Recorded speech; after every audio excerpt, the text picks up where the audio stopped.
8वां अध्याय अवधूतोपाख्यान। अजगर से लेकर पिंगला तक 9 गुरुओं की कथा। अवधूत दत्तात्रेय जी कहते हैं, राजन, प्राणियों को बिना इच्छा के पूर्व कर्म अनुसार दुख प्राप्त होते हैं, सुख भी प्राप्त होते हैं। इसलिए सुख और दुख का रहस्य जानने वाले बुद्धिमान पुरुष को चाहिए कि इनके लिए इच्छा अथवा किसी प्रकार का प्रयत्न न करे। निद्रा रहित होने पर भी सोया हुआ सा रहे और कर्मेंद्रियों के होने पर भी उनसे कोई चेष्टा न करे। राजन, मैंने अजगर से ये शिक्षा ग्रहण की है। समुद्र से मैंने सीखा है कि साधक को सर्वदा प्रसन्न और गंभीर रहना चाहिए। उसका भाव अथाह, अपार और असीम होना चाहिए तथा किसी भी निमित्त से उसे क्षोभ या दुख नहीं होना चाहिए। उसे ठीक वैसे ही रहना चाहिए जैसे ज्वार भाटे और तरंगों से रहित शांत समुद्र। देखो, समुद्र वर्षा ऋतु में नदियों की बाढ़ के कारण बढ़ता नहीं है, न ग्रीष्म ऋतु में सूर्य के तेज से घटता है। वैसे ही भगवत परायण साधकों को भी सांसारिक पदार्थों की प्राप्ति से न खुश होना चाहिए, न उनके घटने से उदास होना चाहिए। राजन, मैंने पतंग से यह शिक्षा ग्रहण की है कि जैसे वह रूप पर मोहित होकर आग में कूद पड़ता है और जल मरता है, वैसे ही अपनी इंद्रियों को वश में न रखने वाला पुरुष जब स्त्री को देखता है तो उसके हाव भाव पर लट्टू हो जाता है और घोर अंधकार में नरक में गिरकर अपना सत्यानाश कर लेता है। राजन, सन्यासी को चाहिए कि जिस प्रकार भौरा विभिन्न पुष्पों से, चाहे वे छोटे हों या बड़े, उनका सार सार ग्रहण करता है, बुद्धिमान पुरुष भी अपने से छोटे बड़े सभी शास्त्रों से उनका सार सार ग्रहण करके जीवन बना लेते हैं। और मैंने मधुमक्खी से यह शिक्षा ग्रहण की है कि किसी प्रकार का संग्रह न करे। यदि संग्रह करेगा तो मधुमक्खियों के समान अपने ही संग्रह में डूबकर मर जाएगा या चिपक कर मर जाएगा। राजन, मैंने हाथी से सीखा है कि सन्यासी को कभी भी अपने पैर से भी काठ की बनी हुई स्त्री का भी स्पर्श नहीं करना चाहिए। हथनी के धोखे से हाथी बन जाता है। कितना विशालकाय हाथी होता है, लेकिन नकली हथनी के धोखे से वह पकड़ा जाता है और वह उसकी मृत्यु का कारण बनता है। और मैंने हिरण से सीखा है कि वनवासी सन्यासी को कभी विषय संबंधी गीत नहीं सुनने चाहिए, जो व्याध के गीत से मोहित होकर जाल में फंस जाता है। अब मैं तुम्हें मछली की सीख सुनाता हूँ। जैसे मछली कांटे में लगे हुए अनाज के टुकड़े या मांस के टुकड़े के लोभ से अपने प्राण गंवा देती है, वैसे ही स्वाद का लोभी दुर्बुद्धि मनुष्य भी मन को मत कर व्याकुल कर देने वाली अपनी जिह्वा के वश में हो जाता है और मारा जाता है।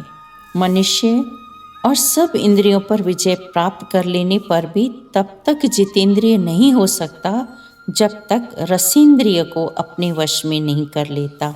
हे नृपनंदन, प्राचीन काल की बात है, मिथिला में एक वैश्या रहती थी। एक दिन रात्रि के समय किसी पुरुष को अपने रमण स्थान में ले जाने के लिए खूब बन ठन कर देर तक अपने घर के दरवाजे पर खड़ी रही। उसे पुरुष की नहीं, धन की कामना थी। वह कभी बाहर जाती तो कभी भीतर जाती। इस प्रकार आधी रात हो गई और किसी पुरुष को नहीं देखा। रात भर व्याकुल होकर इंतजार करती रही। उसका चित्त व्याकुल हो गया, मुंह सूख गया। अब उसे इस वृत्ति से बड़ा वैराग्य हुआ। उसने एक गीत गाया, वह मैं तुम्हें सुनाता हूँ। राजन, मनुष्य आशा की फांसी पर लटक रहा है। इसको तलवार की तरह काटने वाली यदि कोई वस्तु है तो वह केवल वैराग्य है। उस पिंगला ने यह गीत गाया, हाय हाय, मैं इंद्रियों के अधीन हो गई, भला मेरे मोह का विस्तार तो देखो। मैं इन दुष्ट पुरुषों से, जिनका कोई अस्तित्व ही नहीं है, विषय सुख की लालसा करती हूँ। देखो तो सही, मेरे निकट से निकट हृदय में ही मेरे सच्चे स्वामी भगवान विराजमान हैं। वे वास्तविक प्रेम, सुख और परमार्थ का सच्चा धन भी देने वाले हैं। मैंने उनको तो छोड़ दिया और उन तुच्छ मनुष्यों का सेवन किया जो मेरी एक भी कामना पूरी नहीं कर सकते, उल्टे दुख, भय और शोक और मोह में डाल देते हैं। यह मेरी मूर्खता की हद है कि मैं उनका सेवन करती हूँ। मैंने अत्यंत निंदनीय आजीविका वैश्यावृत्ति का आश्रय लिया और व्यर्थ में अपने शरीर और मन को क्लेश और पीड़ा पहुँचाई। मेरे मूर्खचित, तू बतला तो सही, जगत के विषय भोगों ने और उनको देने वाले पुरुषों ने तुझे कितना सुख दिया। अवश्य ही मेरे किसी शुभ कर्म से विष्णु भगवान मुझ पर प्रसन्न है, तभी तो दुराशा से मुझे आशा की किरण दिखाई दी। मुझे इस प्रकार वैराग्य हुआ है। अब मैं भगवान का यह उपकार आदरपूर्वक सिर झुकाकर स्वीकार करती हूँ और विषय भोगों की दुराशा छोड़कर उन्हीं जगदीश्वर की शरण ग्रहण करती हूँ। पिंगला वैश्या ने जब पुरुष की आशा त्याग दी, तभी वह सुख से सो सकी। 9वां अध्याय। अवधूतोपाख्यान। कुरर से लेकर भृंगी तक 7 गुरुओं की कथा। अवधूत दत्तात्रेय जी ने कहा, राजन, मनुष्य को जो वस्तुएं अत्यंत प्रिय लगती हैं, उन्हें इकट्ठा करना ही उनके दुख का कारण है। एक कुरर पक्षी अपनी चोंच में मांस का टुकड़ा लिए हुए था। उस समय दूसरे बलवान पक्षी, उसके पास मांस नहीं था, उससे छीनने के लिए उसे घेर कर चोंच मारने लगे। जब कुरर पक्षी ने अपनी चोंच से मांस का टुकड़ा फेंक दिया, तभी उसे सुख मिला। मुझे मान या अपमान कोई ध्यान नहीं है, और यह शिक्षा मैंने बालक से ली है, अतः उसी के समान मैं भी मौज से रहता हूँ। इस जगत में 2 ही प्रकार के व्यक्ति निश्चित और परम आनंद में मग्न रहते हैं। एक तो भोला भाला छोटा बच्चा, और दूसरा वह पुरुष जो गुणातीत हो गया है। एक बार कुमारी कन्या घर के भीतर एकांत में धान कूट रही थी। उस समय उसकी कलाई में पड़ी हुई चूड़ियाँ जोर जोर से बज रही थीं, और उसने एक एक करके सब चूड़ियाँ तोड़ डाली और दोनों हाथों में केवल 2-2 चूड़ियाँ पहने रही। अब वह फिर धान कूटने लगी, परंतु वे 2-2 चूड़ियाँ भी बजने लगी। तब उसने एक एक चूड़ी और तोड़ दी। जब दोनों कलाइयों में केवल एक एक चूड़ी रह गई, तब उसे किसी प्रकार की आवाज नहीं हुई। तब मैंने यह शिक्षा ग्रहण की कि जब बहुत लोग एक साथ रहते हैं तब कलह होता है, और 2 आदमी साथ रहते हैं तब भी बातचीत होती है। इसलिए कुमारी कन्या की चूड़ी के समान अकेले ही विचरना चाहिए। राजन, इस प्रकार जिसका चित्त अपने आत्मा में ही स्थिर निरुद्ध हो जाता है, उसे बाहर भीतर कहीं किसी पदार्थ का भान नहीं होता। मैंने देखा कि एक बाण बनाने वाला कारीगर बाण बनाने में इतना तन्मय हो रहा था कि उसके पास से ही दल बल के साथ राजा की सवारी निकली और उसे पता तक न चला। राजन, मैंने सांप से भी शिक्षा ग्रहण की है। सन्यासी को सांप की भांति अकेले ही विचरण करना चाहिए। उसे मंडली नहीं बांधनी चाहिए, मठ तो बनाना ही नहीं चाहिए। वह एक स्थान में न रहे। जैसे सांप दूसरों के बनाए हुए घर में बड़े आराम से अपना समय काटता है। और मकड़ी से भी शिक्षा ली मैंने। बिना किसी अन्य सहायक के अपनी ही माया से रचे हुए जगत को कल्प के अंत में काल शक्ति के द्वारा जैसे सर्वशक्तिमान भगवान नष्ट कर देते हैं और उसे अपने में लीन कर देते हैं, क्योंकि वे सबके अधिष्ठाता हैं, स्वयं अपने आश्रय अपने ही आधार रहते हैं। ऐसे मकड़ी भी स्वयं अपना जाल बुनती है और स्वयं ही उसमें फंसती है और फिर नष्ट भी कर देती है। राजन, मैंने भृंगी कीड़े से भी शिक्षा ग्रहण की। जैसे भृंगी एक कीड़े को ले जाकर दीवार पर अपने रहने की जगह पर बंद कर देता है, और वह कीड़ा भय से उसी का चिंतन करते करते अपने पहले शरीर का त्याग किए बिना ही उसी शरीर से तड़प तड़प कर उसके जैसा ही हो जाता है। राजन, इस प्रकार मैंने इतने गुरुओं से ये सारी शिक्षाएं ग्रहण की हैं। इसलिए अनेक जन्मों के बाद यह अत्यंत दुर्लभ मनुष्य शरीर पाकर बुद्धिमान पुरुष को चाहिए कि शीघ्र से शीघ्र मृत्यु के पहले ही मोक्ष प्राप्ति का प्रयत्न कर ले।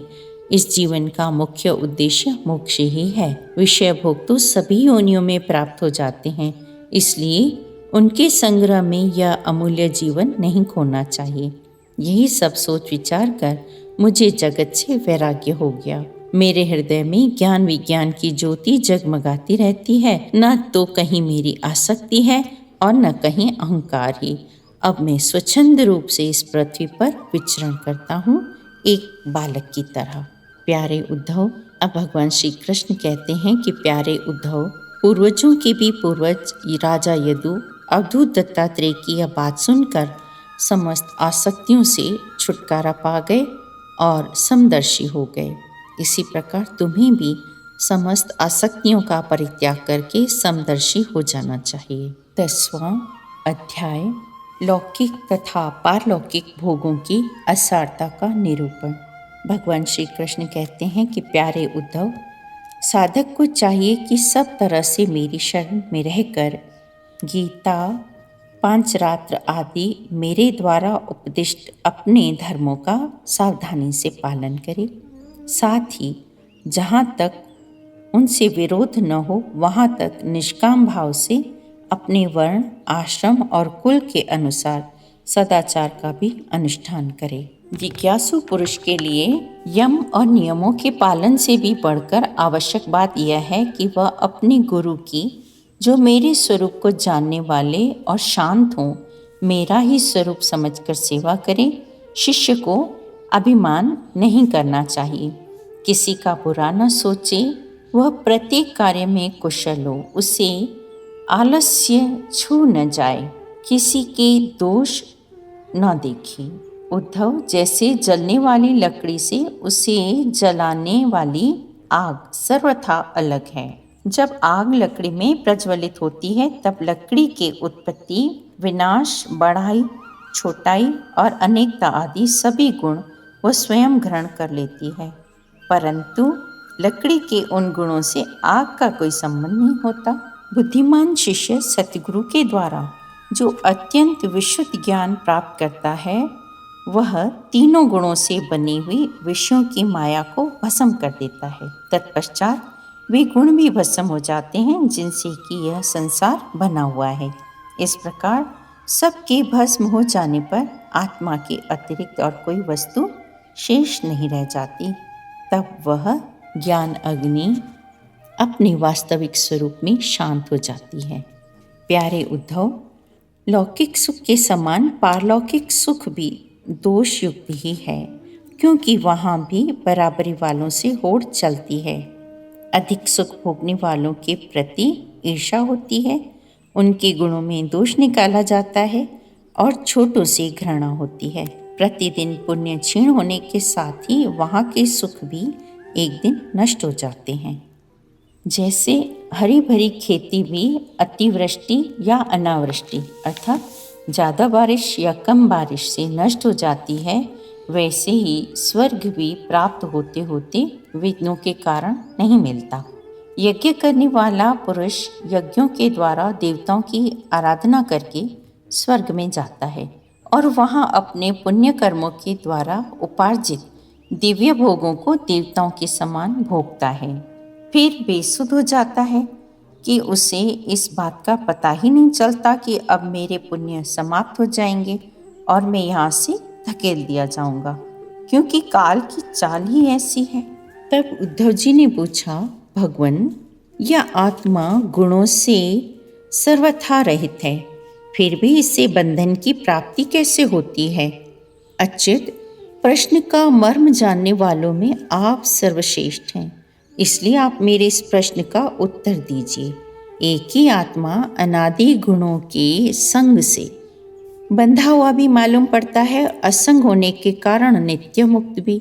इस बात को लेकर मुझे बड़ा भ्रम हो रहा है।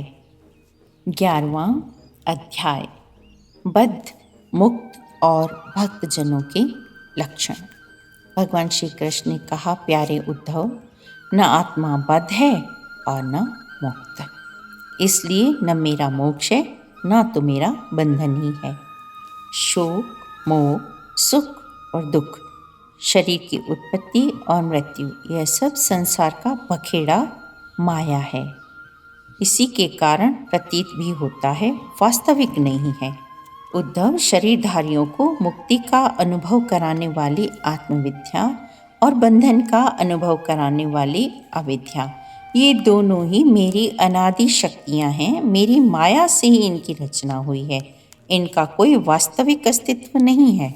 ऐसा समझो कि जैसे शरीर एक वृक्ष है, उसमें हृदय का घोंसला बनाकर जीव और ईश्वर नाम के दो पक्षी रहते हैं। वे दोनों चेतन होने के कारण समान हैं और कभी न बिछुड़ने के कारण सखा हैं। इनके निवास करने का कारण केवल लीला ही है। इतनी ही समानता होने पर भी जीव तो शरीर रूप वृक्ष के फल, सुख दुख आदि भोगता है, परंतु ईश्वर उन्हें न भोगकर कर्म फल, सुख दुख आदि से असंग और उनका साक्षी मात्र होता है। साक्षी मात्र मना देखने वाला खाली। अज्ञानी पुरुष झूठ मूठ अपने को उन ग्रहण और त्याग आदि कर्मों का कर्ता मान बैठता है और इसी अभिमान के कारण वह बंध जाता है। अब सुनो प्यारे उद्धव, विवेकी पुरुष समस्त विषयों से विरक्त रहता है और सोने, बैठने, घूमने फिरने, नहाने, देखने, छूने, सूंघने, खाने और सुनने आदि क्रियाओं में अपने को कर्ता नहीं मानता, बल्कि गुणों को ही कर्ता मानता है। तत्वज्ञ मुक्त पुरुषों के शरीर को चाहे हिंसक लोग पीड़ा पहुँचाएं, चाहे कभी कोई देव योग से पूजा करने लगे, वे ना तो किसी के सताने से दुखी होते हैं, न पूजा करने से सुखी होते हैं। जो समदर्शी महात्मा गुण और दोष की भेद दृष्टि से ऊपर उठ गए हैं, वे न तो अच्छे काम करने वाले की स्तुति करते हैं, तारीफ करते हैं, और न बुरे काम करने वाले की निंदा। न वे किसी की अच्छी बात सुनकर उसकी सराहना करते हैं, न बुरी बात सुनकर किसी को छिड़कते ही हैं। अब फिर उद्धव जी ने पूछा, भगवान, बड़े बड़े संत आपकी कीर्ति का गान करते हैं। आप कृपा बताइए कि आपके विचार से संत पुरुष का क्या लक्षण है। अब भगवान कहते हैं कि प्यारे उद्धव, मेरे भक्त कृपा की मूर्ति होते हैं। वह किसी भी प्राणी से वैर भाव नहीं रखते और घोर से घोर दुख भी प्रसन्नतापूर्वक सहते हैं। उसके जीवन का सार है सत्य और उसके मन में किसी प्रकार की पाप वासना कभी नहीं आती। वह समदर्शी और सबका भला करने वाला होता है। उसकी बुद्धि कामनाओं से कलुषित नहीं होती। वह संयमी, मधुर स्वभाव और पवित्र होता है। संग्रह परिग्रह से सर्वथा दूर रहता है। परिमित भोजन करता है और शांत रहता है। उसकी बुद्धि स्थिर होती है। उसे केवल मेरा ही भरोसा होता है और वह आत्म तत्व के चिंतन में सदा संलग्न रहता है। वह आलस्य से रहित होता है, गंभीर स्वभाव का होता है, धैर्यवान होता है। भूख प्यास, शोक मोह और जन्म मृत्यु, ये छहों उसके वश में रहते हैं। वह स्वयं तो कभी किसी से किसी प्रकार का सम्मान नहीं चाहता, परंतु दूसरों को सम्मान देता है। मेरे संबंध की बातें दूसरों को समझाने में बड़ा निपुण होता है और सभी के साथ मित्रता का व्यवहार करता है। उसके हृदय में करुणा भरी होती है। मेरे तत्व का उसे यथार्थ ज्ञान होता है। प्रिय उद्धव, मैं कौन हूँ, कितना बड़ा हूँ, कैसा हूँ, इन बातों को जाने चाहे ना जाने, किंतु अनन्य भाव से मेरा भजन करते हैं, वे मेरे विचार से मेरे परम भक्त हैं। प्यारे उद्धव, अब मैं तुम्हें एक अत्यंत गोपनीय परम रहस्य की बात बतलाऊंगा, क्योंकि तुम मेरे प्रिय सेवक हो, हितैषी हो, सुहृद हो, मेरे प्रिय सखा हो, साथ ही सुनने के इच्छुक हो, तो मैं तुम्हें सहज मार्ग बतलाता हूँ। एक एक शब्द को धैर्यपूर्वक सुनना, समझना, जिससे तुम्हारा कल्याण होगा। 12वां अध्याय, सत्संग की महिमा और कर्म तथा कर्म त्याग की विधि।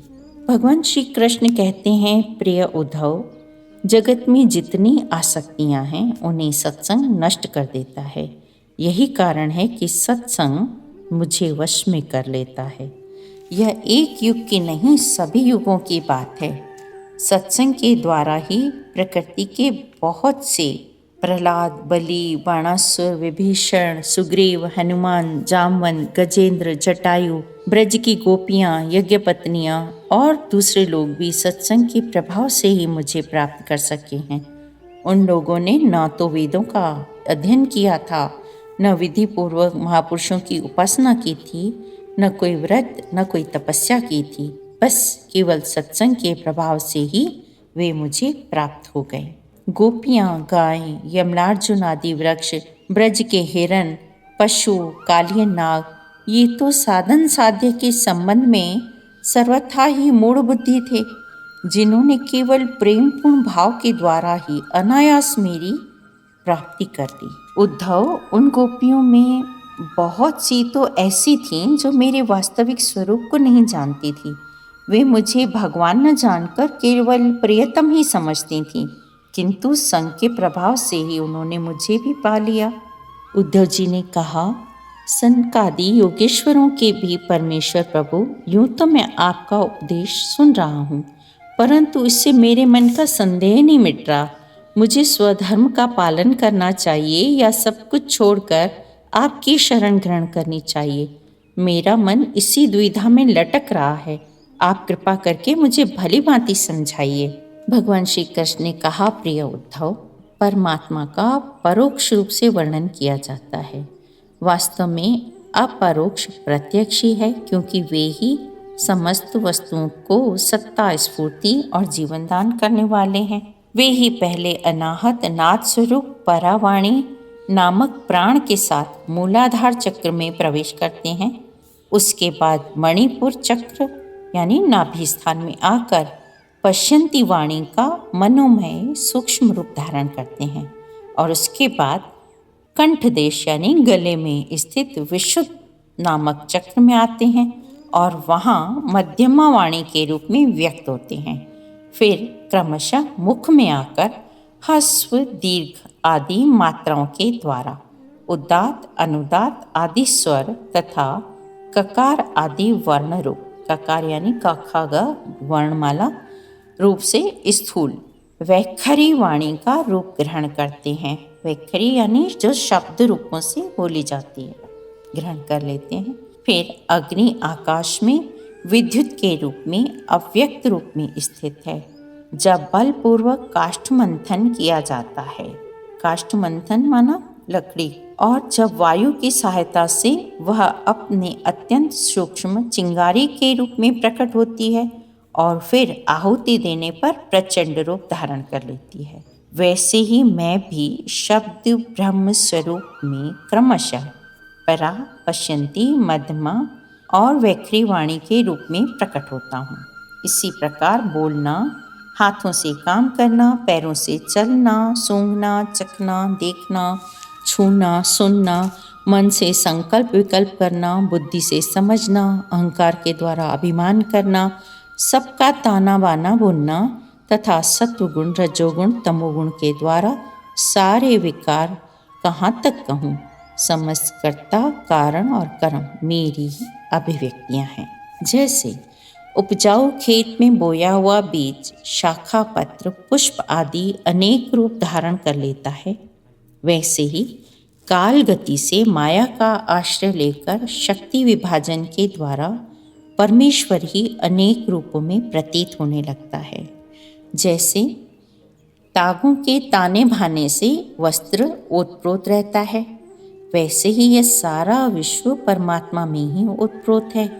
जैसे धागे के बिना वस्त्र का अस्तित्व नहीं है, किंतु धागा वस्त्र के बिना रह सकता है, वैसे ही इस जगत के न रहने पर भी परमात्मा रहता है, किंतु यह जगत परमात्मा स्वरूप ही है। इस संसार वृक्ष के दो बीज हैं ना, ये संसार जो है वो वृक्ष के समान है। और होता क्यों है ये संसार? हमारे पाप और पुण्य के लिए, कर्मों का भोग भोगने के लिए। असंख्य जो वासनाएं हैं वो जड़ें हैं, और 3 गुण जो हैं रजो तमो और सत्वगुण ये तने हैं। 5 भूत जल अग्नि वायु पृथ्वी आकाश ये मोटी मोटी शाखाएं हैं, और शब्द आदि जो हैं, शब्द, गंध, अच्छा सुनना, अच्छा सूंघना, अच्छा खाना और कोमल स्पर्श, स्वादिष्ट भोजन, ये शारीरिक सुख भोगना, ये सारी इंद्रियां जो हैं ये शाखाएं हैं। और जीव और ईश्वर ये 2 पक्षी घोंसला बनाकर इस वृक्ष पर निवास करते हैं।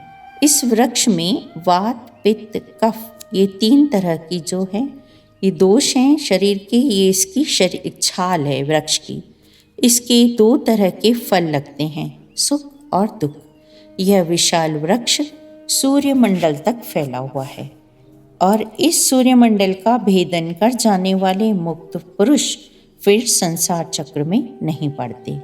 जो गृहस्थ विषयों में फंसे हुए हैं वे इस वृक्ष का दुख रूप फल भोगते हैं, क्योंकि वे अनेक प्रकार के कर्मों के बंधनों में फंसे रहते हैं। और जो विषयों से विरक्त हैं वे इस वृक्ष में सुख रूप फल भोगते हैं। प्रिय उद्धव, वास्तव में यह मेरा जो अनेकों प्रकार का रूप है वह तो केवल मायामय है। जो इस बात को गुरुओं के द्वारा समझ लेता है वही वास्तव में समस्त वेदों का रहस्य जानता है। उद्धव, तुम इस प्रकार गुरुदेव की उपासना रूप अनन्य भक्ति के द्वारा अपने ज्ञान की कुल्हाड़ी को तीखी कर लो, और उसके द्वारा धैर्य एवं सावधानी से जीव भाव को काट डालो। फिर परमात्म स्वरूप होकर उस वृत्ति रूप अस्त्रों को भी छोड़ दो और अपने अखंड स्वरूप में ही स्थित हो जाओ। 13वां अध्याय, हंस रूप से सनकादि को दिए हुए उपदेश का वर्णन। भगवान श्री कृष्ण कहते हैं कि प्रिय उद्धव, सत्व, रज और तम ये तीनों बुद्धि के गुण हैं, आत्मा के नहीं हैं। सत्व के द्वारा रज और तम इन 2 गुणों पर विजय प्राप्त कर लेनी चाहिए। जब सत्वगुण की वृद्धि होती है तभी जीव को मेरे भक्ति रूप स्वधर्म की प्राप्ति होती है। निरंतर सात्विक वस्तुओं का सेवन करने से ही सत्वगुण की वृद्धि होती है, तब मेरे भक्ति रूप स्वधर्म में प्रवृत्ति होने लगती है। सत्वगुण की वृद्धि के लिए सात्विक शास्त्रों का, सात्विक भोजन का, सात्विक संग करना चाहिए। इसी से सात्विक गुण की वृद्धि होती है, और उससे फिर धर्म की वृद्धि होती है, और धर्म की वृद्धि से अंतःकरण शुद्ध होकर आत्म तत्व का ज्ञान करता है। बांसों की रगड़ से आग पैदा होती है और वह उनके सारे वन को जलाकर शांत कर देती है। वैसे ही यह शरीर गुणों के वैषम्य से उत्पन्न हुआ है। विचार द्वारा मंथन करने पर इसमें ज्ञानाग्नि प्रज्वलित होती है। उद्धव जी ने पूछा, भगवान, प्राय सभी मनुष्य इस बात को जानते हैं कि विषय विपत्तियों के घर हैं, फिर भी वे कुत्ते, गधे और बकरे के समान दुख सहन करके भी उन्हीं को ही क्यों भोगते रहते हैं? इसका क्या कारण है? भगवान श्री कृष्ण ने कहा, प्रिय उद्धव, जीव जब अज्ञानवश अपने स्वरूप को भूलकर हृदय से शरीरों में अहम बुद्धि कर बैठता है, जो कि सर्वथा भ्रम है, तब उसका सत्व प्रधान मन घोर रजोगुण की ओर झुक जाता है, उसी से व्याप्त हो जाता है। बस जहाँ मन में रजोगुण की प्रधानता हुई, उसमें संकल्प विकल्पों का तांता बन जाता है। अब वह विषयों का चिंतन करने लगता है और अपनी दुर्बुद्धि के कारण विषयों में फंस जाता है, जिससे फिर छुटकारा होना बहुत ही कठिन है। अब वह अज्ञानी कामवश अनेकों प्रकार के कर्म करने लगता है। यद्यपि विवेकी पुरुष का चित्त भी कभी कभी रजोगुण और तमोगुण के वेग से विक्षिप्त होता है, फिर भी उसकी विषयों में दोष दृष्टि बनी रहती है। उसे उसमें विषयों में दोष फिर भी दिखता रहता है, इसलिए वह बड़ी सावधानी से अपने मन को संभाल लेता है। साधक को चाहिए कि आसन और प्राणवायु पर विजय प्राप्त कर अपनी शक्ति और समय के अनुसार बड़ी सावधानी से धीरे धीरे मुझ में अपना मन लगाए और इस प्रकार अभ्यास करते समय अपनी असफलता देखकर तनिक भी घबराए नहीं, बल्कि और भी उत्साह से उसी में जुड़ जाए। प्रिय उद्धव, मेरे शिष्य सनकादि परम ऋषियों ने योग का यही स्वरूप बतलाया है कि साधक अपने मन को सब ओर से खींचकर मुझ में ही पूर्ण रूप से लगा दे। उद्धव जी ने कहा, श्री कृष्ण, आपने जिस समय जिस रूप में सनकादि परम ऋषियों को योग का आदेश दिया था, उस रूप को मैं जानना चाहता हूँ। भगवान श्री कृष्ण ने कहा, प्रिय उद्धव, सनकादि परम ऋषि ब्रह्मा जी के मानस पुत्र हैं। उन्होंने एक बार अपने पिता से योग की सूक्ष्म अंतिम सीमा के संबंध में प्रश्न किया था। सनकादि परम ऋषियों ने पूछा कि पिताजी, चित्त विश्व में ही घुसा रहता है। ऐसी स्थिति में जो पुरुष इस संसार सागर से पार होना और मुक्ति प्राप्त करना चाहे, तो वह इन दोनों को एक दूसरे से अलग कैसे कर सकता है। भगवान श्री कृष्ण कहते हैं कि प्रिय उद्धव, यद्यपि ब्रह्मा जी सब देवताओं के शिरोमणि स्वयंभू हैं, तब ब्रह्मा जी इस प्रकार पूछने पर जवाब नहीं दे पाए और ध्यान करके इस प्रश्न का मूल कारण भी न समझ पाए, क्योंकि उनकी बुद्धि कर्म प्रवण थी। उस समय ब्रह्मा जी ने इस प्रश्न का उत्तर देने के लिए भक्ति भाव से मेरा चिंतन किया। तब मैं हंस का रूप धारण करके उनके सामने प्रकट हुआ। उन्होंने मेरे चरणों की वंदना करके पूछा कि आप कौन हैं।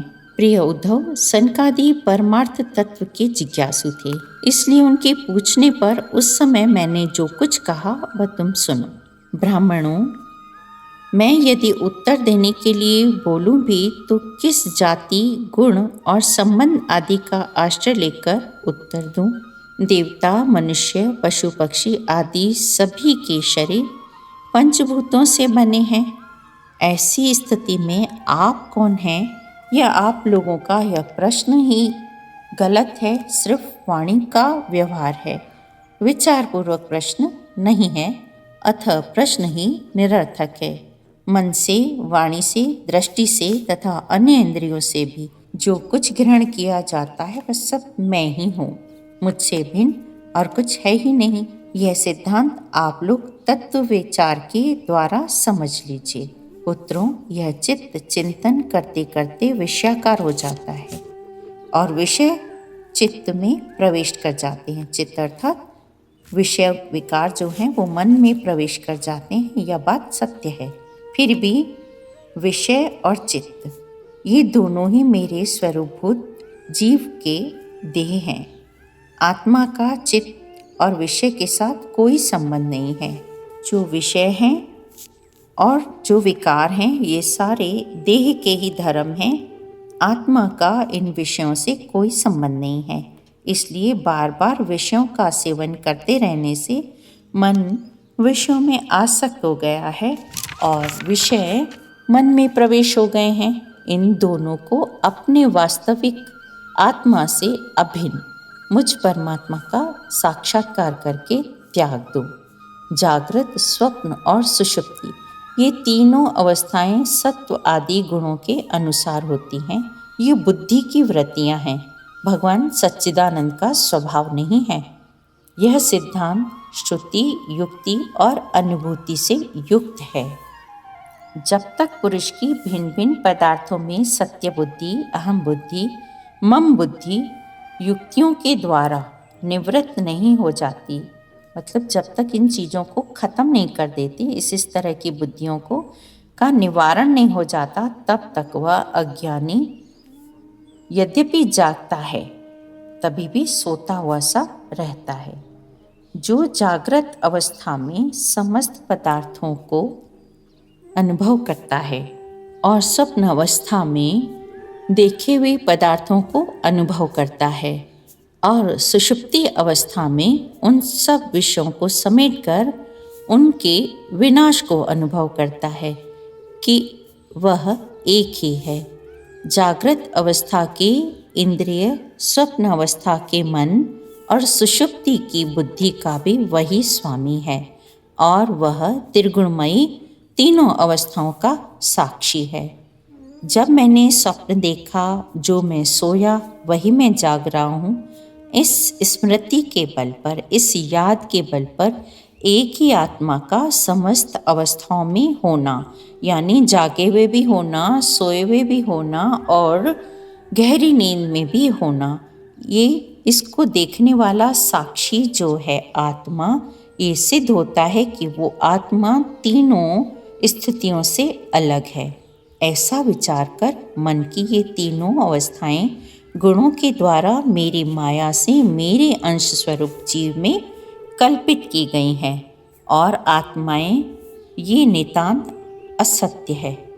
ऐसा निश्चय करके तुम लोग सत्पुरुषों द्वारा किए गए उपनिषदों के श्रवण और तीक्ष्ण तेज ज्ञान की तलवार के द्वारा सकल संशयों को, जो भी संशय हो रहे हैं, उनके आधार अहंकार का छेदन करके हृदय में स्थित मुझ परमात्मा का भजन करो। यह जगत मन का विलास है। विप्रवरों, मैं योग, सांख्य, सत्य, मधुर भाषण, तेज, श्री, कीर्ति, इंद्रिय निग्रह, इन सब की परम गति, सभी का अधिष्ठान मैं ही हूँ। फिर भी समस्त गुणों से रहित हूँ और किसी की अपेक्षा नहीं रखता। प्रिय उद्धव, इस प्रकार मैंने सनकादि मुनियों के संशय मिटा दिए। उन्होंने परम भक्ति से मेरी पूजा की और स्तुतियों द्वारा मेरी महिमा का गान किया। जब उन परम ऋषियों ने भली भांति मेरी स्तुति कर ली, तब मैं ब्रह्मा जी के सामने ही अदृश्य होकर अपने धाम लौट आया। ओम नमो भगवते वासुदेवाय। षष्ठ दिवस समाप्त। ओम नमो भगवते वासुदेवाय।